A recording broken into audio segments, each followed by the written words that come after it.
Hi friends. ഇന്നത്തെ class എന്ന് പറയുന്നത് 5ാം ക്ലാസ്സിലെ സയൻസിൻ്റെ ഫസ്റ്റ് ടോപ്പിക്കാണ്, സസ്യലോകത്തെ അടുത്തറിയാം. അപ്പോൾ ഇതിൽ വരുന്നത് ബയോളജിയാണ്. ശരിക്കും നമുക്ക് സയൻസ് എന്ന് പറയുമ്പോൾ കെമിസ്ട്രി വരാം, ഫിസിക്സ് വരാം, അതേപോലെ ബയോളജി വരാം. ഈ ഒരു ചാപ്റ്റർ വരുന്നത് ബയോളജി എന്നുള്ള സെഷനിലാണ്. നമുക്ക് ഇമ്പോർട്ടൻ്റ് ആയിട്ട് ഇത് ഇമ്പോർട്ടൻ്റ് ആണ് കേട്ടോ, ചാപ്റ്റർ ഇമ്പോർട്ടൻ്റ് ആണ്. പല ക്വസ്റ്റ്യൻസും ഇതിന് മുമ്പ് വന്നിട്ടുണ്ട്, ഇപ്പോൾ തുടർച്ചയായിട്ട് വരാറുമുണ്ട്. നിങ്ങൾ ക്ലോറോഫിലിൻ്റെയും പ്രകാശ സംശ്ലേഷണത്തിൻ്റെ കാര്യങ്ങളും അതൊക്കെ ചോദിക്കാറുള്ളതാണല്ലോ കോമൺ ആയിട്ട്. അപ്പോൾ അതൊക്കെ വരുന്നത് ഈ ഒരു ചാപ്റ്ററിലാണ്, ഇതിൻ്റെയൊക്കെ തുടക്കം. ഇമ്പോർട്ടൻ്റ് ആയിട്ട് ഈ പാഠത്തിൽ നമുക്ക് PSC പോയിന്റ് ഓഫ് വ്യൂവിൽ നോക്കേണ്ടത് എന്തൊക്കെയാണെന്നുള്ളത് എന്ത് ചെയ്യാം ഒന്ന് നോക്കാം. അപ്പോൾ ഇത് ഫസ്റ്റ് തന്നെ നമുക്ക് നോക്കേണ്ടത് പ്രകാശ സംശ്ലേഷണം എന്താണെന്നുള്ളതാണ്.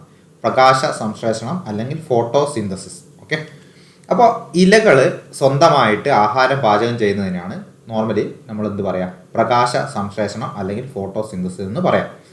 അപ്പോൾ അതെങ്ങനെയാണെന്നുള്ളതാണ് നമ്മൾ അടുത്ത പറയാൻ പോകുന്നത്. അപ്പോൾ ഞാൻ മഞ്ഞ കളറിൽ അടയാളപ്പെടുത്തി വെച്ചിരിക്കുന്നതൊക്കെയാണ് ഇതിലെ വായിച്ചു പോകേണ്ട പോയിന്റ്സ് എന്തൊക്കെ എന്നുള്ളതാണ് അടയാളപ്പെടുത്തിയത്. അപ്പോൾ അതിൽ വരുന്നതാണ് ഇലകളിലെ ചെറിയ സുഷിരങ്ങളിലൂടെ എന്ത് ചെയ്തിട്ടുണ്ട്, അന്തരീക്ഷത്തിൽ നിന്ന് കാർബൺ ഡൈ ഓക്സൈഡ് എന്ന വാതകവും സസ്യങ്ങൾ വലിച്ചെടുക്കുന്നുണ്ട്. ഇതെല്ലാം ചെയ്യുന്നത് ആഹാരം നിർമ്മിക്കാൻ വേണ്ടിയാണ്. അടുത്ത പോയിന്റ്, ഇലകളിൽ വെച്ചാണ് ആഹാര നിർമ്മാണം നടക്കുന്നത്. ഓക്കെ, അപ്പോൾ ആ പോയിന്റ് ഇമ്പോർട്ടൻ്റ് ആണ്. ഇലകളിൽ വെച്ചാണ് ആഹാര നിർമ്മാണം നടത്തുന്നത്, ഫസ്റ്റ് ഓർമ്മിക്കേണ്ട ഫസ്റ്റ് പോയിന്റ്. ഇനി അടുത്തത്, ഇലകളിലെ ഹരിതകം എന്ന വർണ്ണ വസ്തുവിൻ്റെ സഹായവും സൂര്യപ്രകാശവും ഇതിന് ആവശ്യമാണ്. ഇങ്ങനെ ആഹാരം നിർമ്മിക്കാൻ എന്തൊക്കെ ആവശ്യമാണ്? ഹരിതകവും വേണം, അതേപോലെ സൂര്യപ്രകാശവും വേണം. അങ്ങനെ പ്രകാശ സംശ്ലേഷണത്തിന് ഫലമായിട്ട് ഉണ്ടാക്കുന്ന ഉൽപ്പന്നമാണ് ഏത്? ഗ്ലൂക്കോസ്. ഗ്ലൂക്കോസും ഇതോടൊപ്പം എന്ത് കൂടി ഉണ്ടാവും? ഓക്സിജനും ഉണ്ടാവുന്നുണ്ട്. ഓക്കെ, അങ്ങനെ ഒന്നിച്ച് പറയുകയാണെങ്കിൽ ഈ പ്രകാശ സംശ്ലേഷണം എന്ന് പറയുന്നത് എന്താണെന്നുള്ളത് ഒറ്റ ഒരു ഇതിൽ പറയുകയാണെങ്കിൽ നമുക്ക് എന്ത് പറയാം, അന്തരീക്ഷത്തിലുള്ള കാർബൺ ഡൈ ഓക്സൈഡും ജലവും ഉപയോഗിച്ച് സൂര്യപ്രകാശത്തിൻ്റെയും അതേപോലെ ഹരിതകത്തിൻ്റെയും സഹായത്തോടെ സസ്യങ്ങൾ ഗ്ലൂക്കോസും അതേപോലെ ഏതുകൂടി ഉണ്ടാക്കുന്നത്, ഓക്സിജനും കൂടി നിർമ്മിക്കുന്ന പ്രക്രിയക്കാണ് എന്ത് പറയാം, പ്രകാശ സംശ്ലേഷണം എന്ന് പറയാം. അപ്പോൾ അത് ഓർത്തോക്കണേ, ഇത് ഇമ്പോർട്ടൻ്റ് ആണ്. ഈ പോയിന്റ് മൊത്തത്തിൽ നിങ്ങൾ പഠിച്ചു വെച്ചാൽ ഏകദേശം എന്തായി, ഈ ടോപ്പിക്കിൽ പറഞ്ഞ കാര്യങ്ങളൊക്കെ ആയി. ഈ ഒരു ഭാഗത്ത് പറഞ്ഞ ഈ പേജിൽ പറഞ്ഞ കാര്യങ്ങൾ മൊത്തം. അപ്പോൾ കാർബൺ ഡൈ ഓക്സൈഡും അതേപോലെ ജലവും വേണം, പിന്നെന്ത് വേണം, സൂര്യപ്രകാശം വേണം, അതേപോലെ ഹരിതകം വേണം. ഈ 4 കാര്യങ്ങൾ ചേർന്നാലേ പ്രകാശ സംശ്ലേഷണം എന്ത് ചെയ്യും, നടക്കും. അങ്ങനെ നടക്കുന്ന പ്രകാശ സംശ്ലേഷണം നടത്തിയാൽ കിട്ടുന്നതാണ് ഗ്ലൂക്കോസ്. ഗ്ലൂക്കോസിൻ്റെ ഒപ്പം ഏതും കൂടി ഉണ്ടാവും, ഓക്സിജനും കൂടി എന്തുണ്ടാവും, അവിടെ രൂപപ്പെടും. അതുകൊണ്ട് പ്രകാശ സംശ്ലേഷണ സമയത്ത് ഉണ്ടായ ഗ്ലൂക്കോസിനെ പിന്നീട് എന്താക്കിയിട്ട് മാറ്റുമോ, ഇത് അന്നജാക്കിയിട്ടാണ് സ്റ്റോർ ചെയ്യുക. അത് ഓർത്തോക്കണേ, അതൊരു ഇമ്പോർട്ടൻറ്റ് പോയിന്റ് ആണ്. ഇനി സ്വന്തമായ ആഹാരം നിർമ്മിക്കുന്നത് കൊണ്ട് തന്നെ സസ്യങ്ങൾ അറിയപ്പെടുന്ന പേരാണ് ഇത്, സ്വപോഷികൾ. ഓക്കെ, അപ്പോൾ സ്വന്തമായിട്ട് ആഹാരം നിർമ്മിക്കാൻ കഴിയുന്നതുകൊണ്ട് സസ്യങ്ങൾ അറിയപ്പെടുന്ന പേരാണ് സ്വപോഷികൾ എന്ന് അറിയപ്പെടുന്നുണ്ട് സസ്യങ്ങൾ. അപ്പോൾ ഇത് ഓർത്തുക. ഓക്സിജൻ പുറത്തു വിടുന്നുണ്ടത് എപ്പോഴാണ്, പ്രകാശ സംശ്ലേഷണ സമയത്താണ് ഓക്സിജൻ പുറത്തേക്ക് വിടുന്നത്. അത് മറന്നുകൊണ്ട, കാരണം അത് അല്ലാത്ത കേസ് വരുന്നുണ്ട്. ഇനി ഇനി അടുത്ത പോയിന്റ്, അടുത്ത ഇതിൽ പ്രകാശ സംശ്ലേഷണം കഴിഞ്ഞാൽ എന്താണ് ആസ്യരന്ധ്രം അല്ലെങ്കിൽ സ്റ്റൊമാറ്റ, ഇംഗ്ലീഷിൽ സ്റ്റൊമാറ്റ എന്നാണ് പറയുക. എന്താണ് അതെന്ന് പറയുന്നത്, വാതക വിനിമയം നടക്കുന്നത് ഇലകളിലെ ചെറിയ സുഷിരങ്ങളിലൂടെയാണ്.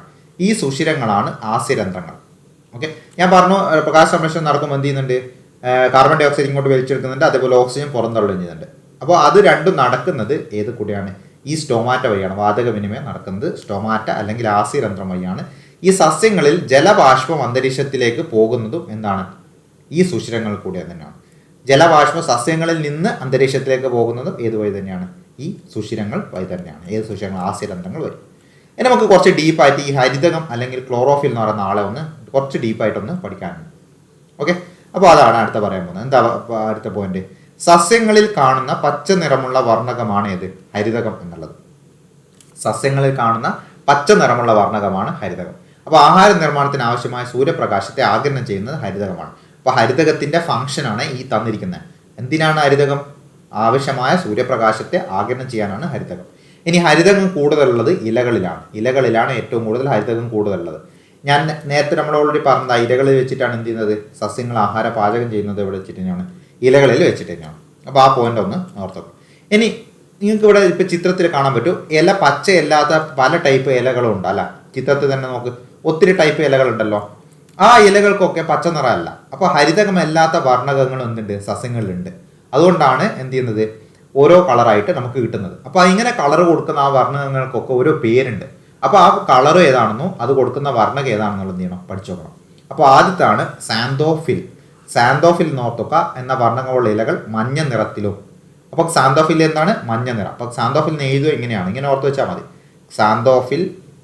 സാന്തോഫിൽ യെല്ലോ കളർ, മഞ്ഞ നിറമാണ്. അത് നിങ്ങൾക്ക് എങ്ങനെ ഓർത്ത് വെക്കാമെന്നറിയാം, എക്സ് കഴിഞ്ഞിട്ടല്ല വൈ വരിക, യെല്ലോയുടെ വൈ. അപ്പോൾ എക്സ് വൈ എന്ന് ഓർത്ത് വെച്ചാൽ സാന്തോഫിൽ യെല്ലോ കളർ എന്നുള്ളത് എന്ത് ചെയ്യാം ഒന്ന് ഓർത്ത് വെക്കും. പിന്നെ ഉള്ളത് മഞ്ഞ നിറത്തിലോ കരോട്ടിൻ ഉള്ളവ ഏത് നിറത്തിലാണ്? ഓറഞ്ചും മഞ്ഞയും കലർന്ന നിറത്തിൽ.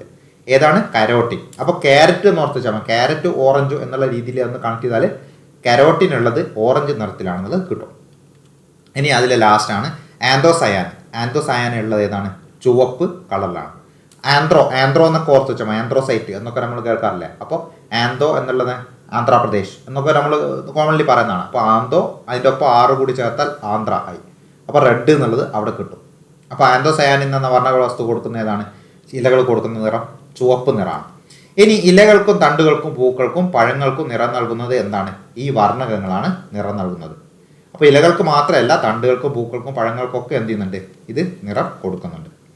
ഇനി അടുത്തതാണ് പ്രകാശ സംശ്ലേഷണവും ശ്വസനവും. പ്രകാശ സംശ്ലേഷണവും അതുപോലെ ശ്വസനവും. ഈ ശ്വസനം എന്ന് പറയുന്നത് നമ്മൾ ജീവികൾ എങ്ങനെയാണോ ശ്വസിക്കുന്നത് അതേ ഫോർമാറ്റിൽ തന്നെയാണ് എന്ത് ചെയ്യുന്നത്? സസ്യങ്ങൾ ശ്വസിക്കുന്നത് കേട്ടോ. അപ്പോൾ ജീവികൾ എങ്ങനെയാണ് ശ്വസിക്കുക? സാധാരണ ഓക്സിജൻ എന്ത് ചെയ്യും? അന്തരീക്ഷത്തിൽ നിന്ന് എടുക്കും. എന്നിട്ട് ശ്വസനം കഴിഞ്ഞിട്ട് കാർബൺ ഡൈ ഓക്സൈഡ് പുറത്തുവിടും. അപ്പോൾ അത് തന്നെയാണ് സസ്യങ്ങൾ ചെയ്യുന്നത്. അത് മറന്നുകൊണ്ട രണ്ടും കോമൺ തന്നെയാണ്. ഈ ഫോട്ടോസിന്തസിസ് അല്ലെങ്കിൽ പ്രകാശ സംശ്ലേഷണം ചെയ്യുമ്പോൾ മാത്രമാണ് എന്ത് ചെയ്യുന്നത്? സസ്യങ്ങൾ കാർബൺ ഡൈ ഓക്സൈഡ് ഉള്ളിലേക്ക് എടുത്തിട്ട് എന്ത് ചെയ്യുന്നത്? ഓക്സിജൻ പുറത്തേക്ക് വിടുന്നത്. അപ്പോൾ കാർബൺ ഡൈ ഓക്സൈഡ് ഉള്ളിലേക്ക് എടുത്ത് ഓക്സിജൻ പുറത്തേക്ക് വിടുന്ന കേസ് വരുന്നത് എപ്പോൾ മാത്രമാണ്? പ്രകാശ സംശ്ലേഷണത്തിൻ്റെ സമയത്ത് മാത്രമാണ്. അപ്പോൾ ആ പോയിന്റും കൂടി എന്ത് ചെയ്യുക ഒന്ന് ഓർത്ത് വെക്കും. ഇനി ഹരിത സസ്യങ്ങൾ പകൽ സമയത്ത് പ്രകാശ സംശ്ലേഷണം നടക്കുമ്പോൾ എന്ത് ചെയ്യുന്നില്ല? കാർബൺ ഡൈ ഓക്സൈഡ് സ്വീകരിക്കും, ഓക്സിജൻ പുറത്തു വിടുകയും ചെയ്യുന്നുണ്ട്. ഇനി രാത്രിയിൽ പക്ഷേ എന്തായിരുന്നില്ല? പ്രകാശ സംശ്ലേഷണം നടക്കാത്തതിനാൽ ഓക്സിജൻ എന്ത് ചെയ്യുന്നില്ല? പുറത്തു വിടുന്നില്ല. രാത്രി നമുക്കറിയാം എന്തുണ്ടാവില്ല? സൂര്യപ്രകാശം ഉണ്ടാവില്ല. അപ്പോൾ പ്രകാശ സംശ്ലേഷണം എന്തില്ല? നടക്കില്ല. അതുകൊണ്ട് തന്നെ ഓക്സിജൻ പുറത്തേക്ക് വിടുന്നില്ല. ശ്വസനം മാത്രമേ ഉണ്ടാവും. ശ്വസിക്കൽ 24 മണിക്കൂർ ശ്വസിക്കുന്നുണ്ട്. അത് അടുത്ത പോയിന്റായിട്ട് പറയുന്നുണ്ട്. സസ്യങ്ങൾ ഉൾപ്പെടെ എല്ലാ ജീവികളിലും പകലും രാത്രിയും ശ്വസിക്കുന്നുണ്ട്. അപ്പോൾ ഓക്സിജൻ സ്വീകരിക്കുകയും കാർബൺ ഡൈ ഓക്സൈഡ് എന്ത് ചെയ്യാണ്? പുറത്തു വിടുകയാണ് ചെയ്യുന്നത്. ഓക്കെ, അപ്പോൾ അതാണ് ഈ ഒരു പോയിന്റ്, പ്രകാശ സംരക്ഷണം എന്നുള്ള സംഭവം ഇതുവരെ പറഞ്ഞിട്ടുള്ളതിൽ വരുന്നത്. ഇനി അടുത്തത് ചെറിയൊരു പോയിന്റ് പറയുന്നുണ്ട് കേട്ടോ. ഓർക്കിഡ് വിഭാഗത്തിൽപ്പെട്ട ചെടികൾ വളർത്തുന്ന ഉദ്യാനമാണ് ഓർക്കിഡേറിയം.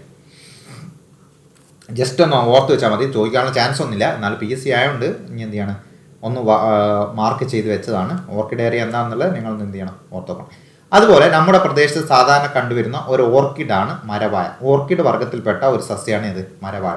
ഈ മരവാഴയ്ക്ക് ഒരു പ്രത്യേകതയാണ്. നിങ്ങൾ നോക്കി, മരവാഴ നിങ്ങൾക്കൊരു ചിത്രത്തിൽ കാണാൻ പറ്റും. ഇതിൻ്റെ വേര് നടന്ന എന്തായിരിക്കും? തടിച്ച വേരായിരിക്കും. ഈ അതിൻ്റെ തടിച്ച വേരുകൾ എന്തിനാണെന്ന് വെച്ചാലില്ല, ഇവയ്ക്ക് അന്തരീക്ഷത്തിൽ നിന്ന് ഈർപ്പം വലിച്ചെടുക്കാനുള്ള കഴിവുണ്ട്. അതുകൊണ്ടാണ് മണ്ണില്ലെങ്കിലും എന്ത് ചെയ്യുന്നത്? ഇവയ്ക്ക് വളരാൻ കഴിയുന്നത്. അങ്ങനെ വാസസ്ഥലത്തിനായി മാത്രമാണ് ഇവ മറ്റ് സസ്യങ്ങളെ ആശ്രയിക്കുന്നത്. ഇത്തരം സസ്യങ്ങളാണ് എപ്പിഫൈറ്റുകൾ. നിങ്ങൾക്ക് മരവാഴ കാണാൻ പറ്റും. വേറെ മരത്തിൻ്റെ മുകളിലേക്കൊക്കെ എന്ത് ചെയ്യും? വലിഞ്ഞു കയറി പോകുന്നതാണ് മരവാഴ. അപ്പോൾ ഇവർ സ്വന്തമായിട്ട് ഭക്ഷണമൊക്കെ ഇവർ തന്നെ ഉണ്ടാക്കിക്കോളും. ഇവർക്ക് എന്ത് വേണം? മറ്റ് സസ്യങ്ങളെ വാസസ്ഥലം താമസിക്കാൻ വേണ്ടി മാത്രമേ എന്ത് ചെയ്യും? മറ്റ് സസ്യത്തിനെ ഡിപ്പെൻഡ് ചെയ്യുന്നുള്ളൂ. അപ്പോൾ അങ്ങനെയുള്ള സസ്യങ്ങളെ വിളിക്കുന്ന പേരാണ് ഇത് എപ്പിഫൈറ്റുകൾ എന്നുള്ളത്. ഇനി നമുക്ക് അടുത്ത പരാത സസ്യങ്ങൾ എന്താണെന്നുള്ള പറയാനുണ്ട്. പരാത സസ്യങ്ങൾ അല്ലെങ്കിൽ പാരസൈറ്റിക് പ്ലാന്റ്സ് എന്ന് പറയും. അപ്പോൾ അതിൽ നമ്മൾ ഓർത്ത് വെക്കേണ്ട 2 ആളുകളാണ്. ഒന്ന് ഇത്തിൽക്കണ്ണി. ഇത്തിൽക്കണ്ണി നിങ്ങൾ നോക്കി, ഇത്തിൽക്കണ്ണി നോക്കി ഇവിടെ കാണാം. ഇത്തിൽക്കണ്ണിക്ക് ഇലകളും വേരുകളും ഉണ്ടെങ്കിൽ എന്ത് ചെയ്യും? ഇവ ആതിഥേയ സസ്യത്തിൽ നിന്നാണ് ജലവും ലവണവും വലിച്ചെടുത്താണ് ആഹാരം നിർമ്മിക്കുന്നത്. ഓക്കെ, അപ്പോൾ ആതിഥേയ സസ്യത്തിൽ നിന്ന് എല്ലാം എടുക്കുന്നില്ല, ജലവും ലവണങ്ങളും മാത്രമേ എടുക്കുന്നുള്ളൂ.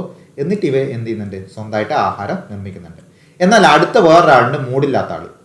ഓക്കെ, മൂടില്ലാത്ത ആളി എന്ത് ചെയ്യുന്നുണ്ട്? ഡയറക്റ്റ് ആയിട്ട് ആഹാരം തന്നെയാണ് വലിച്ചെടുക്കുന്നത്. അത് ഞാൻ അടുത്തൊരു കേസ് എത്തുമ്പോൾ ഒന്ന് വിശദമായിട്ട് പറയുന്നുണ്ട്. അപ്പോൾ ഇവയൊന്നും സ്വന്തമായിട്ട് ആഹാരം നിർമ്മിക്കുന്നില്ല ഈ മൂടില്ലാത്ത ആൾ. ഇതേപോലെ തന്നെയുള്ള ആൾ തന്നെയാണ് ഇത് ലോകത്തിലെ ഏറ്റവും വലിയ പുഷ്പമായ റഫ്ലേഷ്യം ഏത് ഈ വിഭാഗത്തിൽ പെടുന്നതാണ്. അതായത് മറ്റ് സസ്യങ്ങളെ ഡിപ്പെൻഡ് ചെയ്തിട്ട് വളരുന്നതാണ്. അതിനെ പരാത സസ്യങ്ങൾ എന്നാണ് പറയുക. ആ പരാത സസ്യങ്ങൾ പെടുന്നതാണ് ഏത്? ഈ റഫ്ലേഷ്യം. സോ അടുത്ത എന്താണ് പരാത സസ്യങ്ങളിൽ എന്തൊക്കെ 2 വിഭാഗമുണ്ട് പരാത സസ്യങ്ങളിൽ. അതായത് അർദ്ധപരാതവും ഉണ്ട്, അതേപോലെ പൂർണ്ണ പരാതവും ഉണ്ട്. അർദ്ധപരാതം എന്ന് വെച്ചാൽ എന്താ?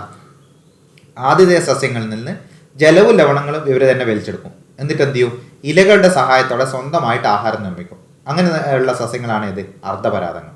അതിൻ്റെ എക്സാമ്പിളാണ് ഇത്തിൽക്കണ്ണി. ഓക്കെ, ഇത്തിൽക്കണ്ണി അർദ്ധപരാതമാണ്. ഇനി ആതിഥേയ സസ്യങ്ങൾ നിർമ്മിച്ച ആഹാരം നേരിട്ട് വലിച്ചെടുക്കുന്ന സസ്യങ്ങളാണ് ഇത് പൂർണ്ണപരാതങ്ങൾ. അവ ജലവും ലവണം മാത്രമല്ല എന്ത് ചെയ്യും, പൂർണ്ണമായിട്ട് ആഹാരം അങ്ങനെ തന്നെ വലിച്ചെടുക്കും. അപ്പോൾ അതുപോലത്തെ ടൈപ്പാണ് ഇത് മൂടില്ലാത്താളി, അതിനൊരു എക്സാമ്പിളാണ്. ഈ അർദ്ധപരാതങ്ങളും പൂർണ്ണപരാതങ്ങളും ആതിഥേയ സസ്യത്തിന് എന്ത് മാത്രമേ ചെയ്യുന്നുള്ളൂ, ദോഷം മാത്രമേ ചെയ്യുന്നുള്ളൂ. കാരണം അവരിൽ നിന്ന് എന്തെങ്കിലും ഒന്ന് വലിച്ചെടുക്കുന്നുണ്ടല്ലോ. അർദ്ധപരാതാണെങ്കിൽ ജലവും ലവണം വലിച്ചെടുക്കും, പൂർണ്ണപരാതാണെങ്കിൽ ആഹാരം മൊത്തത്തിൽ വലിച്ചെടുക്കും. അപ്പോൾ എങ്ങനെയായാലും എന്താണ്, ഈ ആതിഥേയ സസ്യത്തിന് അതൊരു ബുദ്ധിമുട്ട് തന്നെയാണ്. ഇനി ജീർണാവശിഷ്ടങ്ങളിൽ നിന്ന് പോഷകഘടകങ്ങൾ ആഗിരണം ചെയ്ത് വളരുന്ന ജീവികളുണ്ട്. എനിക്ക് അതിനെ വിളിക്കുന്ന ആ സസ്യങ്ങളെ വിളിക്കുന്ന പേരാണ് ശവോപജീവികൾ അല്ലെങ്കിൽ സാപ്രോഫൈറ്റ് എന്ന് പറയും. അതിനൊരു എക്സാമ്പിളാണ് ഇത് പൂപ്പലുകൾ. അപ്പോൾ ഇവിടെ നിങ്ങൾക്ക് കാണാൻ പറ്റുന്ന നിയോട്ടിയും അതേപോലെ മോണോട്രോപ്പിയൊക്കെ എന്താണ്, ജീർണിച്ച അവശിഷ്ടങ്ങളിൽ നിന്ന് ഈ പോഷകഘടകങ്ങൾ ആഗിരണം ചെയ്ത് വളരുന്ന ജീവികളാണ്. അപ്പോൾ പൂപ്പലുകൾ ഞാൻ ഓൾറെഡി പറഞ്ഞു, അതൊരു എന്താണ്, ശവോപജീവിയാണ് അല്ലെങ്കിൽ സാപ്രോഫൈറ്റ് ആണ്. പക്ഷെ പൂപ്പലുകൾ സസ്യ വിഭാഗത്തിൽ പെടുന്നതല്ല കേട്ടോ, അതൊന്ന് ഓർത്ത് വെച്ചോളൂ, അത് ഫംഗസ് ആണ്. അപ്പോൾ റൊട്ടിയിലും അച്ചാറിലും ഒക്കെ വളരുന്ന പൂപ്പലുകളെല്ലാം ശവോപജീവികളാണ്.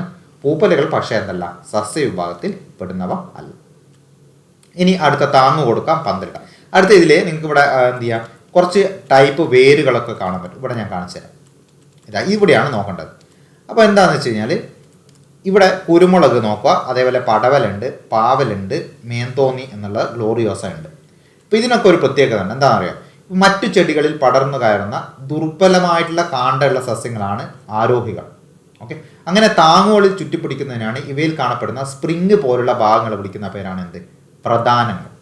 സ്പ്രിങ് പോലുള്ള ഭാഗങ്ങൾ വിളിക്കുന്ന പേരാണ് പ്രധാനങ്ങൾ. അപ്പോൾ ചില സസ്യങ്ങൾ പറ്റുപേരുകൾ ഉപയോഗിച്ചാണ് മറ്റു ചെടികളിൽ പിടിച്ചു കയറുന്നത്. അതിനുള്ള എക്സാമ്പിളാണ് കുരുമുളക്, പാവല്, പടവലം എന്നിവയെല്ലാം എന്താണ്, ആരോഹികളാണ്. ആരോഹികൾ എന്ന് പറഞ്ഞാൽ എന്താ, ഇതിൻ്റെ തണ്ടില്ലേ, കാണ്ടം വളരെ ദുർബലമായിരിക്കും. അപ്പോൾ ഇവരെന്ത് ചെയ്യും എന്ന് വെച്ചാൽ സ്പ്രിങ് പോലുള്ള അവരുടെ ഭാഗങ്ങൾ ഉപയോഗിച്ചിട്ട് അതിനെ വിളിക്കുന്ന പേരാണ് പ്രധാനങ്ങൾ കേട്ടോ. പ്രധാനം പറഞ്ഞതല്ലേ, സ്പ്രിങ് പോലുള്ള പിടിച്ചു കയറാൻ പറ്റുന്ന ആ ഒരു ഭാഗങ്ങളാണ് പ്രധാനങ്ങൾ. ഇവ ഉപയോഗിച്ചിട്ടാണ് മറ്റ് സസ്യങ്ങളിലേക്ക് എന്ത് ചെയ്യുക, കയറും, താങ്ങിപ്പിടിക്കുന്നത്, മറ്റ് ഭാഗങ്ങളിലേക്ക് താങ്ങിപ്പിടിച്ച് വളരുന്നത്. അപ്പോൾ അങ്ങനെ കയറുന്ന ഇതിനെ വിളിക്കുന്നതാണ് ആരോഹികൾ. എക്സാമ്പിൾ പഠിക്കണേ, ആരോഹികൾക്കുള്ള എക്സാമ്പിളാണ് കുരുമുളക്, പടവലും, പാവലൊക്കെ ആരോഹികൾക്കുള്ള എക്സാമ്പിളാണ്. ഇനി അടുത്ത ഇഴവള്ളികൾ നമുക്ക് കുറച്ചുകൂടി പെട്ടെന്ന് കിട്ടും. നിലത്ത് പടർന്ന് വളരുന്ന ദുർബല കാണ്ഡമുള്ള സസ്യങ്ങളാണിത്, ഇഴവള്ളികൾ. അത് നിങ്ങൾക്ക് ഇവിടെ കാണിച്ചു തരാം. സ്ട്രോബെറി നോക്കി, നിലത്ത് കൂടി ഇങ്ങനെ പോവാണ്, പക്ഷേ കാണ്ഡം ദുർബലമാണ്. അപ്പോൾ ആ ടൈപ്പാണ് ഏത്, ഇഴവള്ളികൾ. അപ്പോൾ മധുരക്കിഴങ്ങു, കൊടങ്ങൽ, സ്ട്രോബെറി ഇവയൊക്കെ എന്താണ്, ഇഴവള്ളികളിൽ പെട്ടതാണ്. ഇഴവള്ളികൾക്ക് ഒരു പ്രത്യേകത കൂടി ഉണ്ട്. എന്താണ്, ഇവയിൽ പ്രധാനങ്ങളോ പറ്റുപേരുകളോ ഇല്ല. പ്രധാനങ്ങളോ പറ്റുപേരുകളൊക്കെ ഏതിലായിരുന്നു, ഈ നമ്മൾ ഇപ്പോൾ പറഞ്ഞ ആരോഹികളിലാണ് ഉണ്ടായിരുന്നത്. ഈ ആരോഹികളിലാണ് എന്ത്, പ്രധാനങ്ങളും അതേപോലെ പറ്റുപേരുകളും ഉള്ളത്. ഇത് ഇഴവള്ളികളിൽ അത് രണ്ടും ഇല്ല. ഇനി വേരിൽ വൈവിധ്യത്തിനനുസരിച്ച് രണ്ട് ആളുകൾ പഠിക്കാനുണ്ട്. എന്താണ്, താങ്ങുവേരും അതേപോലെ പൊയ്ക്കാൽ വേരും. രണ്ട് ടൈപ്പ് വേരുകളാണ്. രണ്ട് ടൈപ്പ് വേരുകൾ ഏതൊക്കെയാണ്, താങ്ങുവേരും പൊയ്ക്കാൽ വേരും. അപ്പോൾ എന്താണെന്ന് അടുത്ത പറയാൻ പോകുന്നത്, ജലവും ലവണങ്ങളും വലിച്ചെടുക്കാൻ മാത്രമല്ല, എന്താണ്, ചെടികളെ താങ്ങി നിർത്താനും ഈ വേരുകൾ എന്ത് ചെയ്യുന്നുണ്ട്, പ്രയോജനപ്പെടുത്തുന്നുണ്ട്. സോ മണ്ണിന് മുകളിൽ കാണുന്ന ഇത്തരം വേരുകളെയാണ് എന്ത് വിളിക്കുന്നത്, താങ്ങുവേരുകളും പൊയ്ക്കാൽ വേരുകളെന്ന് വിളിക്കുന്നത്. മണ്ണിന് മുകളിൽ കാണുന്ന ഇത്തരം വേരുകളാണ് ഏത്, താങ്ങുവേരുകളും പൊയ്ക്കാൽ വേരുകളും. അപ്പം പൊയ്ക്കാൽ വേരും താങ്ങുവേരും എവിടെയാണ് ഉണ്ടാവുക, മണ്ണിന് മുകളിലാണ് ഉണ്ടാവുക കേട്ടോ. അത് മറന്നുകൊണ്ട, അത് ഇമ്പോർട്ടൻ്റ് ഫാക്റ്റാണ്. ഇനി പേരാലിൽ കാണുന്ന താങ്ങുവേരുകളാണ്, പേരാലിൽ കാണപ്പെടുന്നത് താങ്ങുവേരുകളാണ്. അപ്പോൾ മുകളിലെ ശിഖരങ്ങളിൽ നിന്ന് എന്ത് ചെയ്യും, താഴേക്ക് വളരും. അപ്പോൾ താങ്ങുവേര് താഴോട്ട്, താഴോട്ട്, അങ്ങനെ തന്നെ ഓർത്ത് നോക്കണേ, താങ്ങുവേര് താഴോട്ട്. അപ്പോൾ എനിക്ക് ഇവിടെ കാണാൻ പറ്റും, പേരാല് നോക്കിയിട്ടാ, പേരാലിൽ ഈ പേരാലിൻ്റെ താഴോട്ട് വളർന്നു നിൽക്കുന്ന ഇതൊക്കെ എന്താ, ഇതൊക്കെ താങ്ങുവേരിനുള്ള എക്സാമ്പിളാണ്. എന്നാൽ കൈതയിലെ വേരുകൾ തണ്ടിൽ നിന്നാണ് വേരെന്ത് ചെയ്യുന്നത്, താഴേക്ക് വളരുന്നത്. ഇവിടെ ഇപ്പോൾ നിങ്ങൾക്ക് ആറ്റുകൈത കാണാൻ പറ്റും. ആറ്റുകൈത നോക്കിയാൽ ഇത് തണ്ടിൽ നിന്ന് ഇങ്ങനെയാണ് പോകുന്നത്, തണ്ടിൽ നിന്ന് താഴോട്ടേക്കാണ് പോകുന്നത്. അപ്പോൾ തണ്ടിൽ നിന്ന് താഴോട്ട് പോകുന്ന ഈ ടൈപ്പ് വേരുകളാണ് ഇത്, ഇത്തരം വേരുകളെയാണ് എന്ത് വിളിക്കുന്നത്, പൊയ്ക്കാൽ വേരുകൾ എന്ന് പറയുന്നത്, പൊയ്ക്കാൽ വേരുകൾ. ഇനി കണ്ടൽ ചെടി കേസാണ് പറയുന്നത്. ചതുപ്പ് നിലങ്ങളിൽ വളരുന്ന പ്രത്യേക സസ്യങ്ങളാണ് എന്ത്, കണ്ടൽ ചെടികൾ. ചതുപ്പ് നിലങ്ങളിൽ വളരുന്ന പ്രത്യേക സസ്യങ്ങളാണ് കണ്ടൽ ചെടികൾ. അപ്പോൾ ഇവിടെ വേരിൻ്റെ അറ്റം അന്തരീക്ഷത്തിലേക്ക് വളർന്ന് എന്ത് ചെയ്യും, നിൽക്കും. ഇവിടെ വേരിൻ്റെ അറ്റം ഇതാ നോക്കിയാൽ നിങ്ങൾ, ഇവിടെ വേരിൻ്റെ അറ്റം എന്ത് ചെയ്യുന്നുണ്ട്, അന്തരീക്ഷത്തിൽ വളർന്ന് നിൽക്കുന്നതായിട്ട് കാണുന്നില്ല.